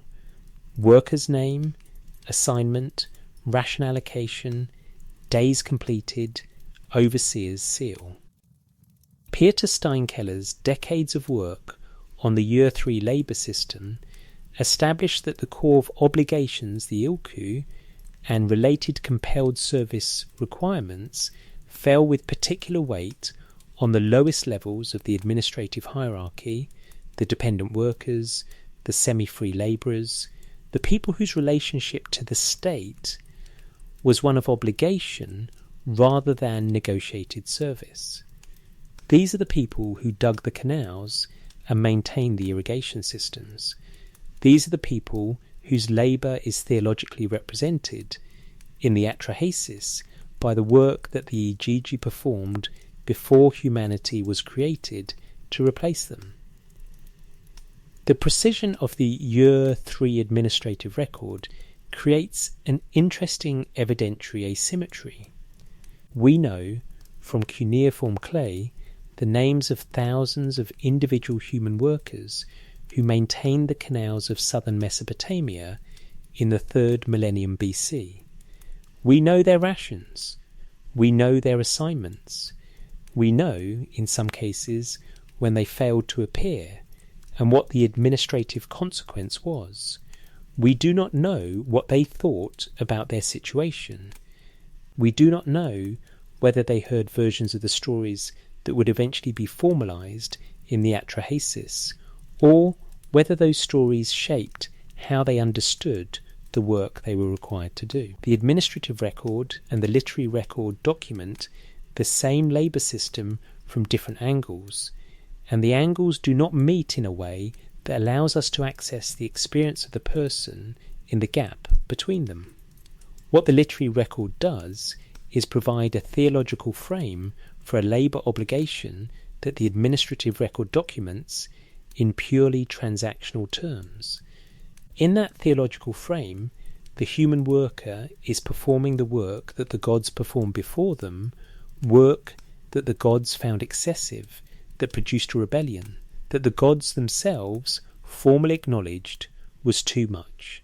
The worker digging the canal in the reign of Shulgi of Ur, assigned by name to a specific section of a specific waterway and given a ration of barley and oil for doing it, was, in the cosmological understanding available to his world, doing the work of gods who had found it intolerable.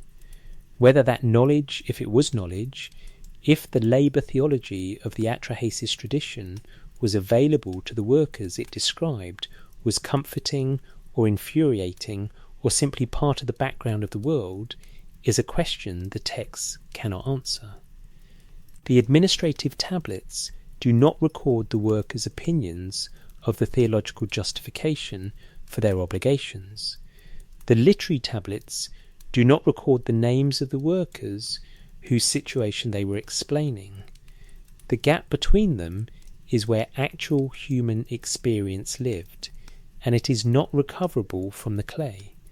But the gap's existence is itself informative. A labour theology that explained the human condition in terms of a divine settlement from which the humans were excluded, who were created precisely so they could be excluded from the negotiating table, is a theology that does significant ideological work. It naturalizes compelled labour. It places it in a cosmic narrative whose conclusion was reached before any currently living human was born. It tells the canal worker not that his obligations are imposed by a state that could, in principle, make different choices, but that his obligations were settled at the assembly of the gods, in the time before time, when the Igigi burned their tools and the Anunnaki decided that someone else would have to dig. Jacobson saw this clearly, and said so with more directness than most Assyriologists of his generation. The Atrahasis is a theodicy of labour, not of suffering in general, and not of mortality, though it addresses both. Its primary theological project is to explain why the work is necessary and why it falls on the people it falls on. The Igigi's rebellion, the assembly's response, and the creation of humanity are the Mesopotamian answer to the question that every labouring person in every hierarchical society is asked, why me and not them? The answer the Atrahasis provides is precise and unsentimental, because we built you to do it, and the ones who used to do it are now free because you exist. The deal was made, the clay was shaped, the work continues. What the colophon carries return, one final time, to Ipik-Aya, the colophon that identifies him as the maker of BM 78943 is not the only colophon bearing his name. Eleanor Robson's work on Old Babylonian scribal education identified Ipik-Aya as one of a small number of named student scribes whose hands can be traced across multiple tablet types from the elementary lexical lists. That formed the earliest stages of scribal training through to complex literary compositions that represented advanced curriculum. The Atrahasis, as a 3-tablet composition requiring sustained concentration and considerable technical skill, was not a beginner's exercise. Ipik Aya was copying it at a relatively advanced stage of his training, which means he had already spent years learning to write before his stylus touched the clay that is now in room 56. What a student scribe in old Babylonian Sippar understood about the text he was copying is a question that the educational context can partially address. Robson's analysis of the scribal curriculum suggests that the literary compositions copied by advanced students were not simply technical exercises, they were also theological education, an initiation into the conceptual vocabulary of Mesopotamian religious thought through repeated engagement with its most sophisticated literary expressions. A student who had copied the Atrahasis had not merely practiced his cuneiform signs. He had spent concentrated hours with a text that described the creation of humanity as a labour settlement, that recorded the Igigi's unanimous rebellion and the assembly's formal acknowledgement of its legitimacy, and that closed with an instruction addressed to those same Igigi, asking them to hear the song and remember. Whether Ipik Aya thought about what he was copying in these terms, or whether the repetitive physical act of pressing signs into clay produced a kind of absorption that bypassed explicit reflection, is not recoverable. What is recoverable is that he signed the tablet. The colophon is not a generic scribal identifier. It is a personal claim. I, Ipik Aya, junior scribe, made this.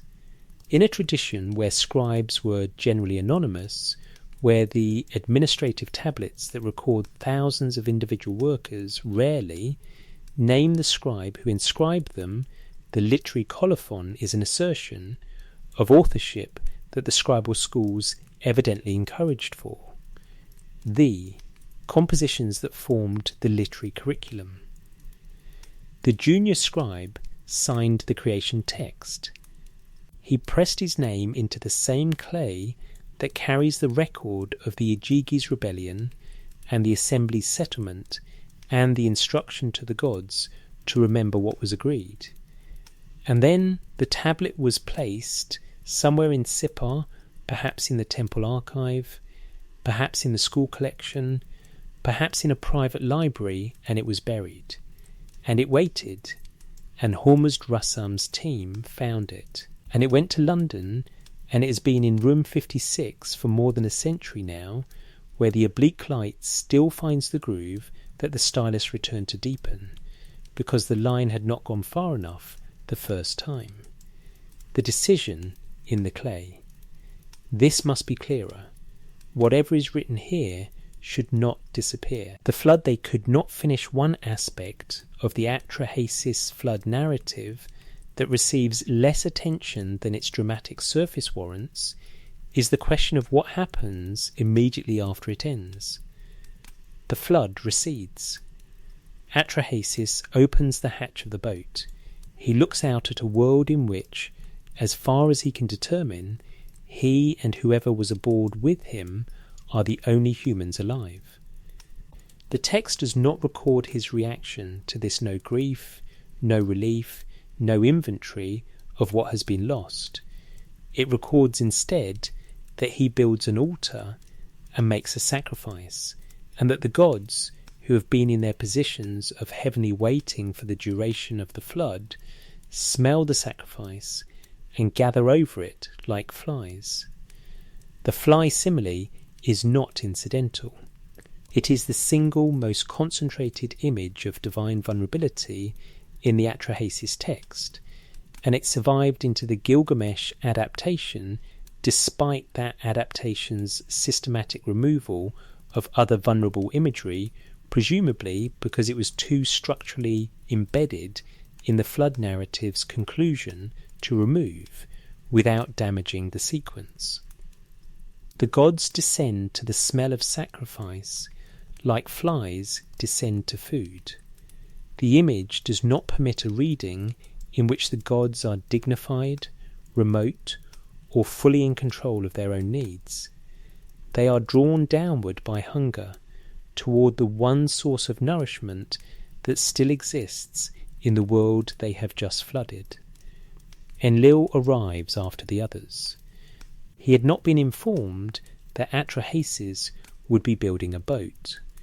The oath he had extracted from Enki was supposed to prevent exactly this. When Enlil sees the survivors and understands what Enki has accomplished through the loophole in the reed wall, his anger is the text's most direct expression of the structural conflict at the heart of the narrative.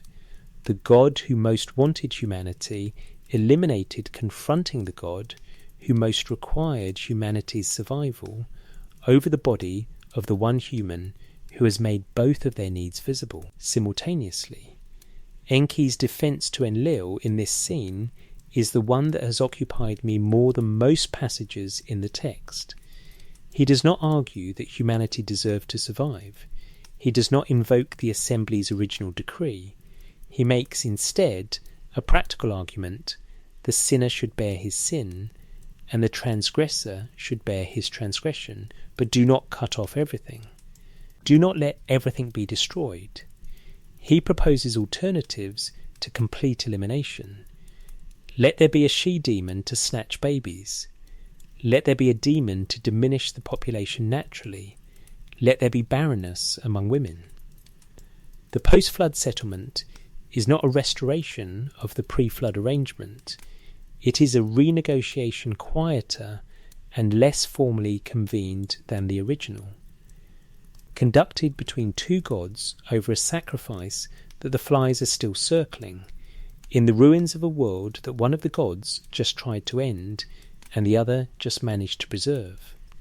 The post-flood settlement produces the population controls that will prevent the Rigmu from becoming intolerable again. Demons, barrenness, infant mortality, and, in some readings of the damaged passages in Tablet 3. The institution of a class of women who do not bear children, the Nadtu, the celibate temple women who appear in old Babylonian administrative records as a distinct social category attached to the great temples. Whether the Atrahasis is encoding the theological origin of the Nadtu institution, or whether this is a coincidence of terminology, is one of the text's genuinely unresolved questions. What is clear is that the post-flood world is not simply the pre-flood world with the water removed. It is a differently managed world, with mechanisms built into it through this second informal fly-attended settlement between Enki and Enlil that the original creation decree had not anticipated and did not contain. The Igigi are not present at this second settlement. The text does not say where they are during the flood's aftermath or what they make of the renegotiation that follows it. The instruction in the colophon, "Let the Igigi hear this song," is addressed to gods whose relationship to what has just been narrated the text does not clarify. They were the cause of the original settlement. They participated in the creation that settled their grievance. They are invoked at the end as the audience for a song that records everything that happened as a consequence. And then the text ends, and the tablet goes into the ground, and the Igigi, if they heard the song, are silent about what they made of it. That silence is not a failure of the text. It is the text's most honest acknowledgement of the limits of what the cuneiform tradition was positioned to preserve. The Igigi's perspective on the settlement that freed them, on the creation that was made in their name and with their substance, on the flood that nearly undid what they had participated in making that perspective, was either never written down, or was written on materials that did not survive, or was preserved in compositions that have not yet been excavated, or is sitting in a fragment in a museum collection waiting for a scholar to connect it to the tradition it belongs to. The archive is not closed. Every season of excavation from the sites of ancient Mesopotamia produces new fragments. And the electronic databases that allow fragments from different collections to be compared have made connections visible in the past 2 decades that could not have been made before. The conversation between the text and those willing to sit with it is still ongoing. The clay has not said everything it knows. What remains when the investigation ends? I want to be honest. Here at the conclusion of this investigation about what has and has not been established. What has been established is that the Atrahasis epic, in its Old Babylonian form, records a creation narrative that is structurally and theologically distinct from the later versions preserved in the Gilgamesh adaptation and the Enuma Elish. The distinctions are not minor variations. They include the presence or absence of divine vulnerability, the presence or absence of the Igigi's biological contribution to human creation, the presence or absence of a formal assembly acknowledgement that the Igigi's grievance was legitimate, and the presence or absence of the post-settlement political conflict Enlil's 3 campaigns. Enki's 3 circumventions that the later texts largely allied. The Atrahasis is not simply older, it is more politically complicated, and what it is more complicated about is precisely the question of how humanity came to exist and what the terms of that existence were. What has also been established is that the transmission of the Atrahasis tradition involved genuine selection choices made by scribal schools, royal libraries, and the political theologies of successive Mesopotamian kingdoms about which version of the creation narrative to preserve, copy, and teach. Those choices were not conspiratorial. They were institutional, educational, and ideological in the ordinary sense, the sense in which every tradition makes choices about which of its stories it considers worth the labour of preservation. The choices that produced the standard Babylonian Gilgamesh and the Enuma Elish as the dominant surviving forms of Mesopotamian creation thought also produced the conditions under which the fuller Atrahasis survived only in fragments, in school contexts, in the margins of a tradition whose institutional centre had other preferences. What has not been established, and what the evidence as it currently stands cannot establish, is the precise nature of what the Igigi's contribution to human creation meant to the people who wrote it down and heard it read. The 3 readings remain 3 readings. The spittle ceremony remains unexplained by any text in the cuneiform corpus that has been identified. The colophon's instruction to the Igigi remains the closing word of a composition whose full theological implications were apparently clear enough to its composers to require no elaboration, and are not clear enough to its current readers to be resolved without remainder. What the investigation leaves me with, after all the sections and all the tablets, is a specific kind of respect for the thing that the Atrahasis text managed to do by surviving at all. It preserved, in 37-century-old baked clay, a record of a negotiation that subsequent traditions found inconvenient in identifiable ways, that was transmitted not through institutional protection, but through the educational practice of making students copy what was worth learning. And that arrived in the modern scholarly record in sufficiently complete form to make visible the differences between itself and the traditions that displaced it. It did not survive because anyone was trying to preserve a secret. It survived because a junior scribe in Sippar was learning to write, and the atrahasis was on the curriculum, and the clay he pressed his signs into was durable enough to outlast everything that subsequently happened to the city, the kingdom, the empire, and the civilization that produced it.